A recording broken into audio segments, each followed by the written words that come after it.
Hello and welcome, my name is Joe from Marine for TCG. Drink of the day is a cold Monster the Doctor, and welcome to this episode of Let's Argue, a completely original show where I take your hot takes, your unpopular opinions, and I respond to the best of them. So earlier this week, I put out a post in the community tab of the channel asking, what makes you really mad? Could be anything, could be a card, some card art, a habit, something YouTubers do, an issue you have with Bandai's design, whatever it is related to the One Piece card game that really gets your gears a-grinding. And I was expecting to get a few responses. Got a few more than I was expecting, so I'm not going to be able to respond to all of them. We'll just be responding to the best of them. If this is popular enough, maybe we'll do a stream at the weekend where we go through all of the reactions and talk about all of them. Let me know if that's something you would be interested in. And the example that I gave was people calling Yellow Kid Piss Kid. I don't like this. I don't like this term. I must admit, first couple of times I heard it, I think I heard it in a Cardi Kazoku video first. I did find it quite funny. It was just so sort of out of left field that it was like, it's kind of funny, I guess. I don't know. But yeah, like 6 months later, people still calling this. It just sounds kind of like cringe. I think at this point, it's just, it's kid or it's yellow kid. OP10 kid. I can't get on board with piss kid anymore. It's really quite childish. Hey, that's what makes me really mad. Let's see what makes you guys really mad. First up, we got this take from Crocodile himself, who has a very long discussion about how there's not enough Alabasta representation in the card game. I'm going to leave the whole thing here. It's a very long post. I'm not going to read it all. I have read it all myself, but the long and short of it is there's not enough Alabasta in the card game, especially with relation to how important Alabasta was in the series, both to the overall story and to certain people's experiences of the story growing up. And I can't argue with this. There's only one Alabasta leader in the game. That's the VV, Red Blue VV. And since then, there have been very, very few Alabasta cards at all. Even if you include the Crocodile and Baroque Works stuff, who are not Alabasta tagged, but they're from Alabasta. We've not really had any new Crocodile stuff going on for a while as well.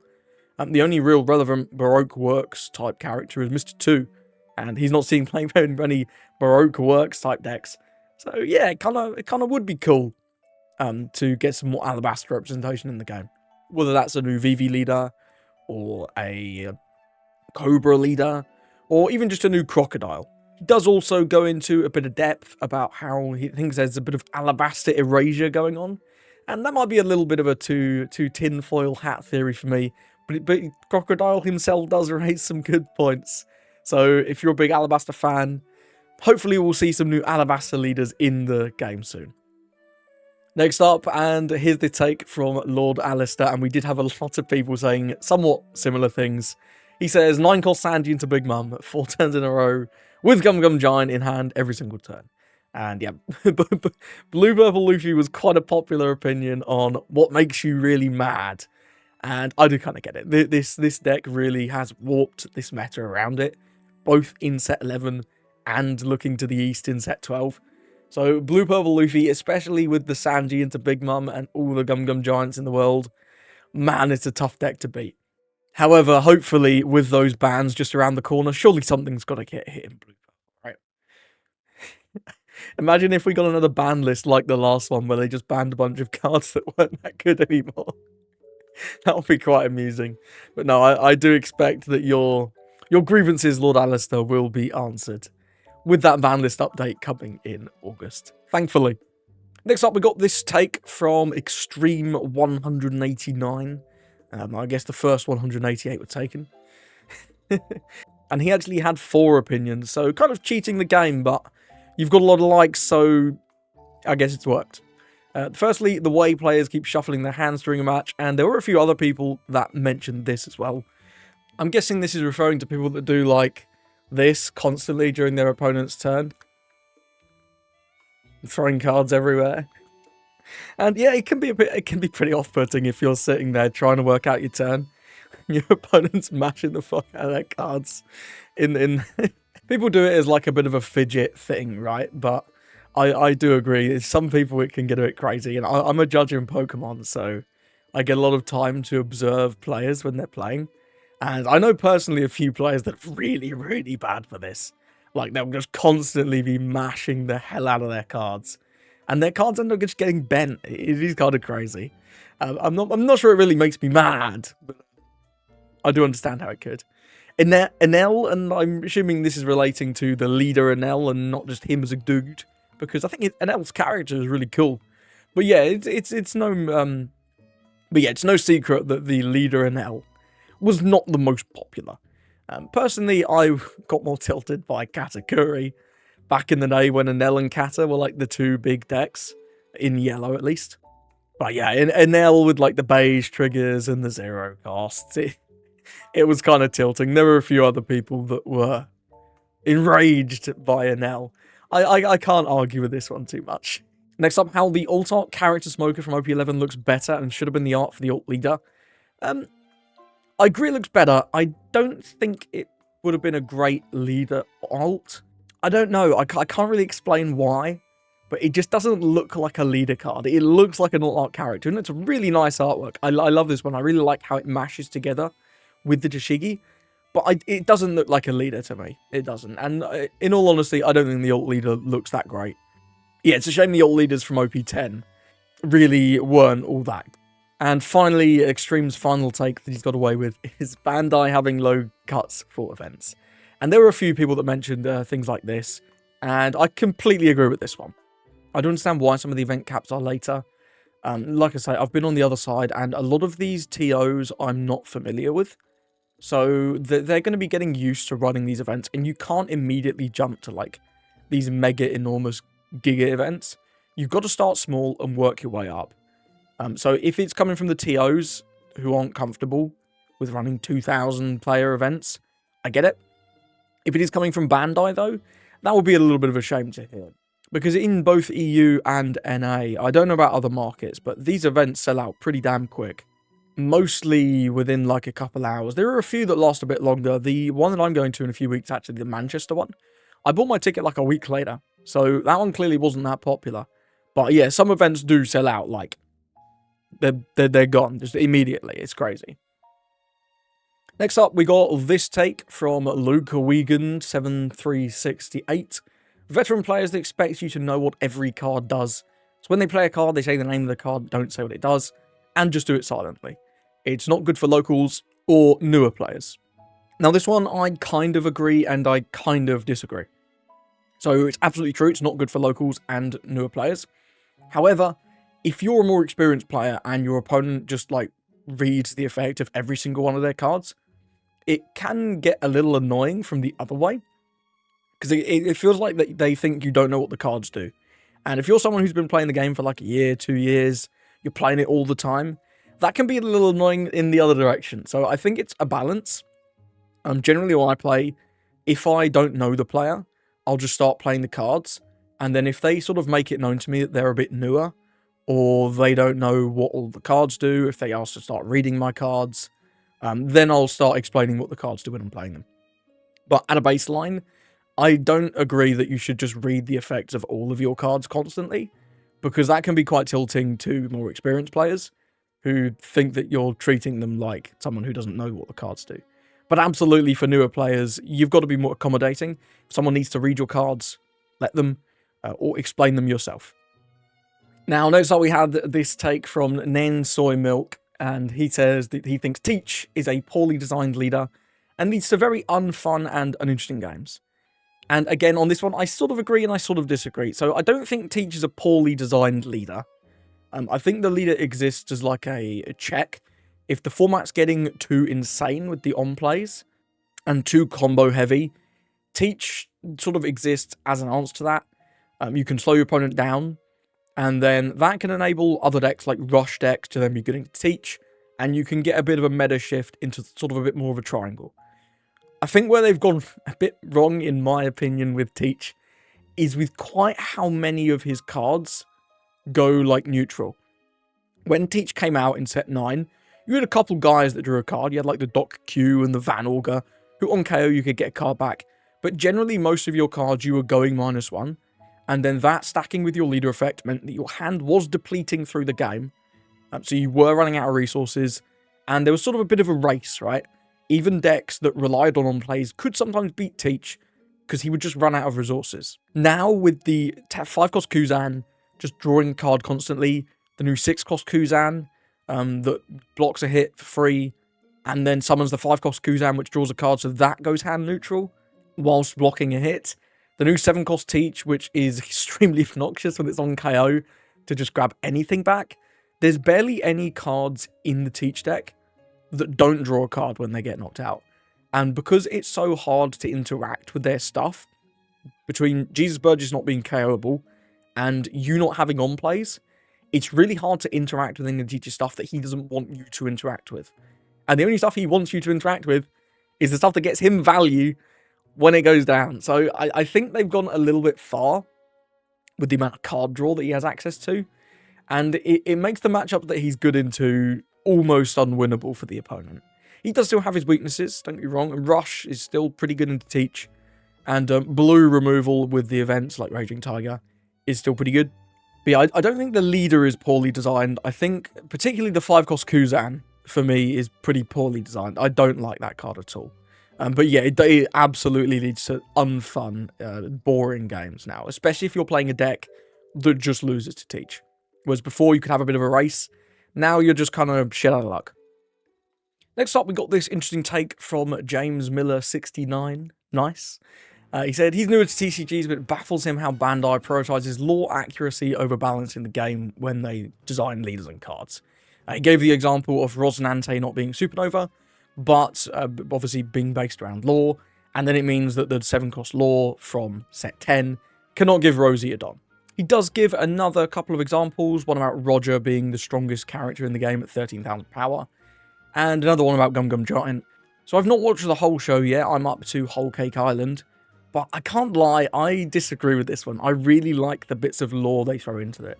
I do think occasionally it does create those unfortunate situations, like you point out with the Rosinante not getting the Don from the 7-cost lore. That's a little bit of a shame. And if they'd had a bit more foresight, maybe they would have put on the 7-cost lore if your leader is a Supernova or is named Rosinante. But they probably hadn't come up with the idea of that leader when they were printing the 7-cost lore.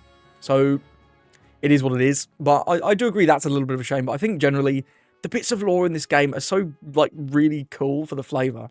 Some of my favorite bits are like the old Whitebeard leader. The fact that he has 6 life and he's 6,000 power. He's the strongest guy. Well, at the time in OPO2 anyway. But he's dying. You have to take a life every turn. I think that's really cool. It fits in with where he is in the show at that point. And gives like a little bit of flavour to his leader. Another one, the 10-cost Nika, that minuses all your dons, but gives you another turn. It's like Luffy's he's dead, but he's coming back, and on your second wind, you get to ramp an extra don per turn with the 10-cost Luffy's effect. So it's like he died, but he came back stronger, just like what happened in the show, right? It's really cool.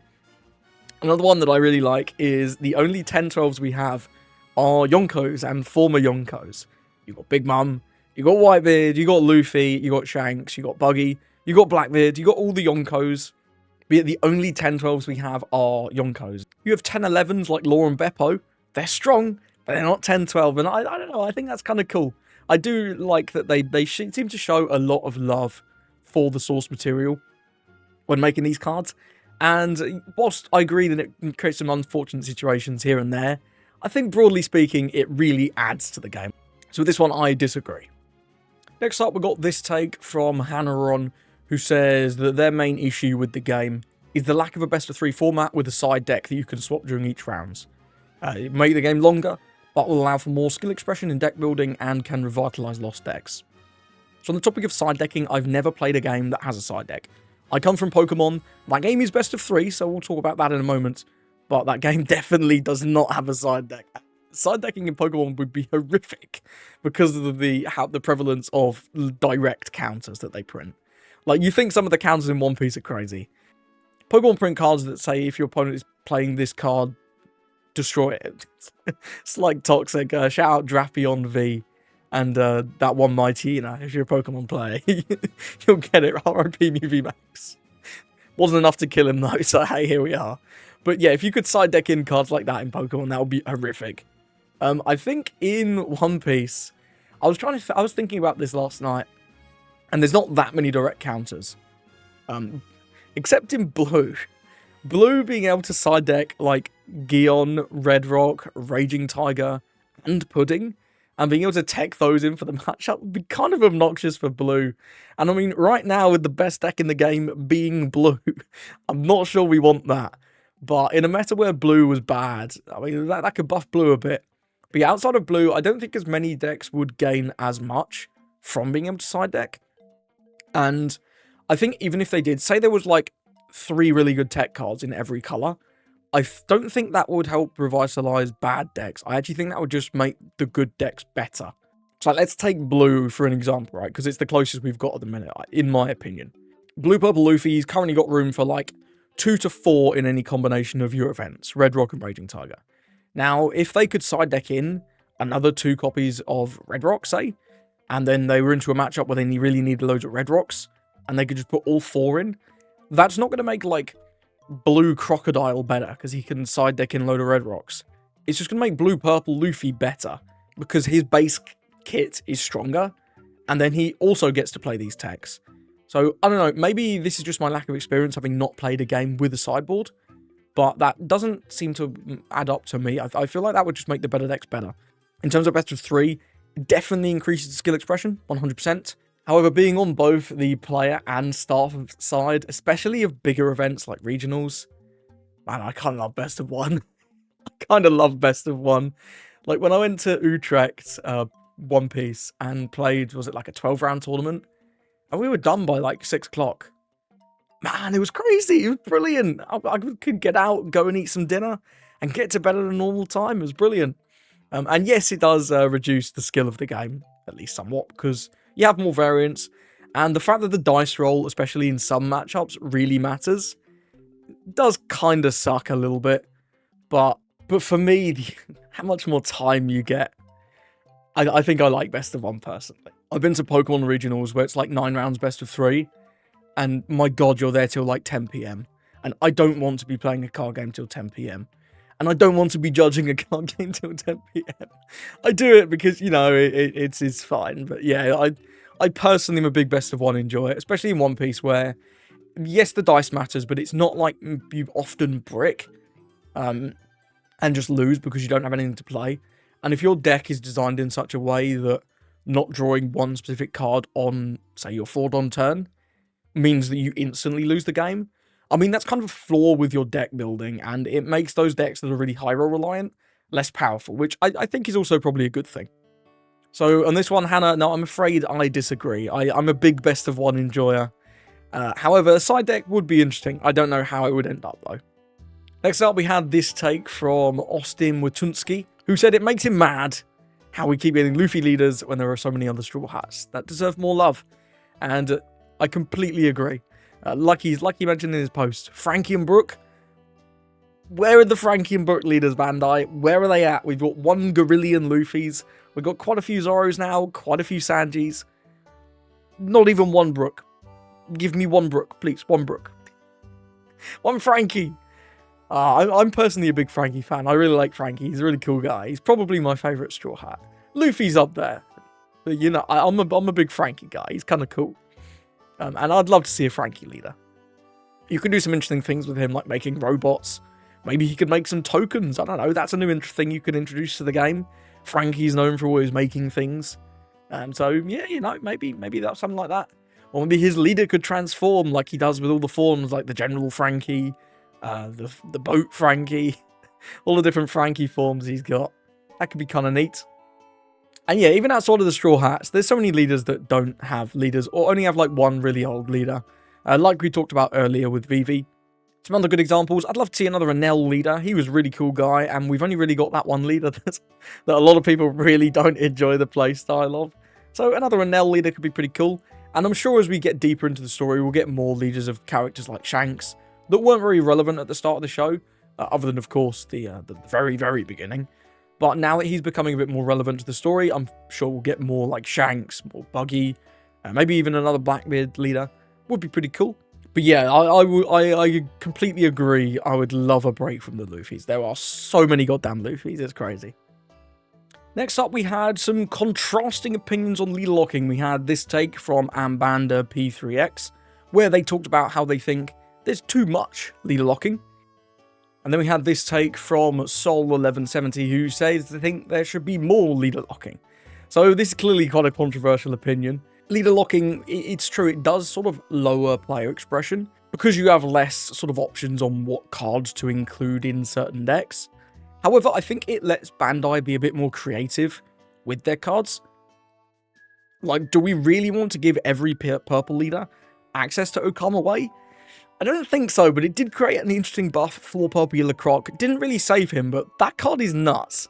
And it did sort of revitalize Purple Yellow Croc, at least in terms of cooking him up. If you give every leader this, it sort of cheapens the design of the card, because it's not unique to one guy anymore. If every leader can use every card, it would lower the sort of diversity of deck building between different leaders. And again, there are some cards that I think are just too powerful to be given to every leader. Okama Way is a brilliant example. The 5-cost Shishigi from Black is another one. Like, do you really want Lucci to be able to have access to that? I don't think so, but it did bring Smoker back. Like, Smoker was trash. Smoker was horrible. They gave him that Tashigi and the Sengoku, but mostly the Tashigi. And whilst he never quite got as powerful as Lucci, he was like a decent alternative if you enjoyed Navy or just didn't want to play Lucci. So I'm personally on the side of leader locking, but I do understand some people's frustrations, how it can sort of lower your expression with some of the cards. But I think generally there's enough like generic cards, and there's some really good ones recently. The 8-cost Katakuri blocker is brilliant. I really like that that's generic. It's a really good card, but it's not broken. It comes down on 8, doesn't do anything too insane on that turn. It's just over the course of the next few turns, it gets really good value. Another one is the 5-cost Smoker. I'm really glad that's not leader locked to Smoker or Navy or whatever. That card is really good. We see that in a bunch of decks. We've seen that in Bonnie. We've seen that in Green Zoro. That card is just very generically good, and it does create some interesting deck building scenarios. Also, on more of a rogue side, you do sometimes see that in like Shirahoshi decks, for example. And finally, we've got this take from JTD Chishiji, who says he hates it when he doesn't consider the opponent out, when he thinks he's ahead and thinks he's got it in the bag. And I think we can all relate to this one. It is very frustrating when you think you've got it, you're like, I'm gonna win, and then they drop the Hody and you go, oh, how could I forget about Hody? We've all had moments like this, so yes, JTG, I agree with this one. So that's it for this edition of One Piece TCG Let's Argue. What did you think? Are my opinions good? Are my opinions terrible? You let me know in the comments below. And if you're interested, leave a like, and if we get good reception on this video, maybe we'll do a stream on the weekend where we go through all of the takes, because my god, there are a lot of them. Currently, at the time of recording, there's 183 comments, which is kind of bonkers. I was expecting maybe like 20, 30, and I was like, oh, we could respond to most of them. There'll be some dupes, and 180 is crazy. So thank you for everyone that gave their opinions, and I hope you have a lovely rest of your day.